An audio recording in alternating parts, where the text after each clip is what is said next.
Good morning from San Francisco, the place I was born. I wanted to tell you guys what I'm wearing today because this was a gift from Chicagoland, Northwestern Mutual, when I was there in Chicago. And it's a little chilly here and it feels like just warmth. So I thank you for that warm hug. And the sweater I'm wearing, somebody made for my mom, and she's trying to give it to me, but I'm going to try and give it back to her today because it's lovely after I wear it today. Um, but I did not sleep well again last night, which is becoming normal, and certainly a 3-hour time difference is not helping. Um, and I had lots of weird, I don't even know if they're nightmares anymore, just weird dreams of I was at a client speaking and they told me, okay, we're done. Just take the plane and go. And I jumped in a 2-seater plane with the guy behind me who I didn't know and started flying a plane. And 5 minutes in, he's like, do you know how to fly? And I was like, nope. And we were over an ocean and I started spinning. And then somehow I pulled into a hotel ramp, like parking ramp, and landed. And the plane broke in half. And the guy got up and goes, I got to go, and left. These guys came running and said, do you know how to fly? I was like, no. And then that was my first weird dream. Then my second weird dream that I remember, I was working at McDonald's and they're like, you have to get here really early at 5 a.m. and serve coffee. Can you do that? I was like, yes, I need a job. So weird dreams. But in the midst of weird dreams, some teary moments, and just an overwhelming, grateful heart. My mother is 94 years old and has had a very challenging life in many ways. She had 8 kids in 10 years. She lived through a flood. She lived through a fire. She traveled all over the world. She was a single mom to 7 kids most of her life, 7 kids in 8 years, with challenges and personalities and poverty and so many things. And I haven't always felt close to her, and she'll probably go to her grave, or I will, without her being able to say she's proud of me. But yesterday was such a gift. I didn't know if we should come to San Francisco. Of course, it's not the right time. I'm not sure when the right time ever is. But we planned this months ago, and we really wanted to come and just see her because she is 94 and because life is short, right? But yesterday I just felt like God just gave me fresh eyes and a tender heart and a new perspective on who my mother is.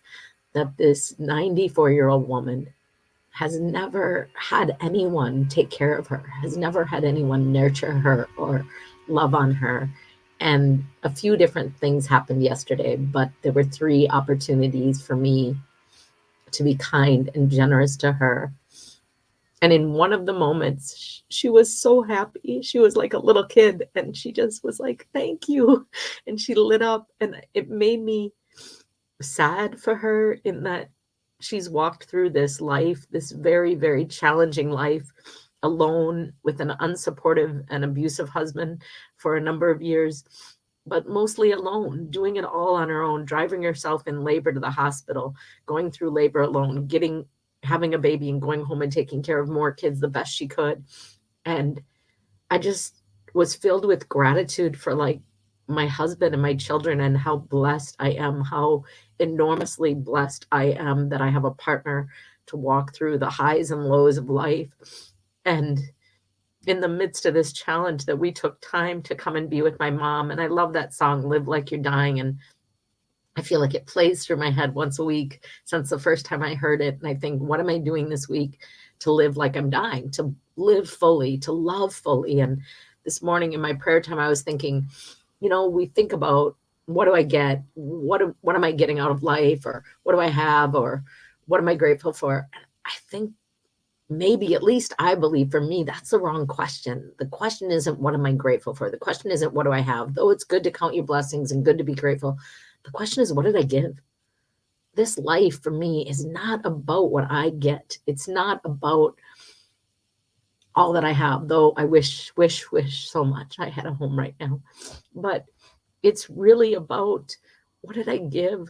Who was I kind to? And I remember when my father passed, and we did a mass in Minnesota, and I hadn't seen him in 26 years. And I was talking to the priest afterwards, and he said, Annie, it's not about the dad that you had. It's about the daughter that you wanted to honor his life, even though he didn't bring much joy to yours. And I remember when I was writing a different book that hasn't yet to be published, I was writing and working with a pastor, and she said, you know, Annie, it's not about your mom being the kind of mom you wish you had. It's about you being the kind of daughter that wants to love on her and encourage her. And my heart just hurt for my mom yesterday. And I thought, I'm so glad that time is precious. And I'm so glad we've had these moments and we have good conversation here and there, and that I get to be gentle with her and she can be with me. And life can be so overwhelming for her. And I don't know, I just felt sad. I felt sad for her and for all the single people out there that are going through something wonderful and something hard, and they don't have someone to share it with. And hopefully they have friends and community. And it's always been hard for my mom to receive from us, from friends, from family. And she hasn't really had anyone. She hasn't gotten to know what unconditional love or having a partner to walk through life is like. And my heart goes out to her. And I love that we have had yesterday and we have today, and we fly out very early tomorrow morning. And when, like 12 hours to get here and 12 hours to get back for 48 hours here. But it's like in these moments that you get to ask yourself, who will I love? Not because they love me, not because it's perfect, not because it's easy, but who could I give to today? Give kindness, encouragement, love, and support, not because of how they treated me, but because I am blessed to be a blessing to others, because we are created for community. We are created to love one another. And tears come. Tears just keep coming. I keep telling myself, don't worry about being mentally tough. Be mentally tender.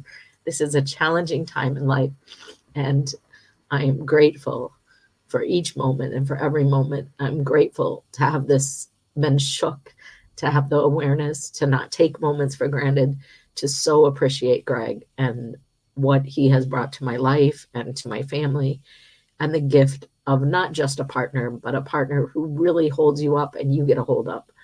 I remember years ago telling him, I do not need you. And he said, yes, you do. And it's okay, because I need you too. It's okay to need one another. And growing up, I learned how to take care of myself and be independent, and to be in this space where I allow myself to say, hey, I really need you. And he says, and I need you too. And we couldn't get through this without each other. And for my heart and love to go out to all those that are walking single, and especially single and struggling, and knowing my mother has for so many years, and that I get to have a couple moments to just love on her and have some fun with her and sit by an imaginary fireplace and pretend to get warm. It's good.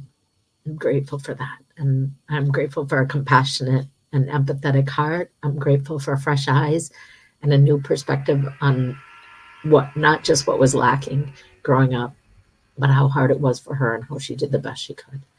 And so I'm humbled and grateful and emotional and authentically Annie, and get it done, Annie. I'm trying to finish a book by Thanksgiving. One more book out this year, The ABCs of Success in Speaking.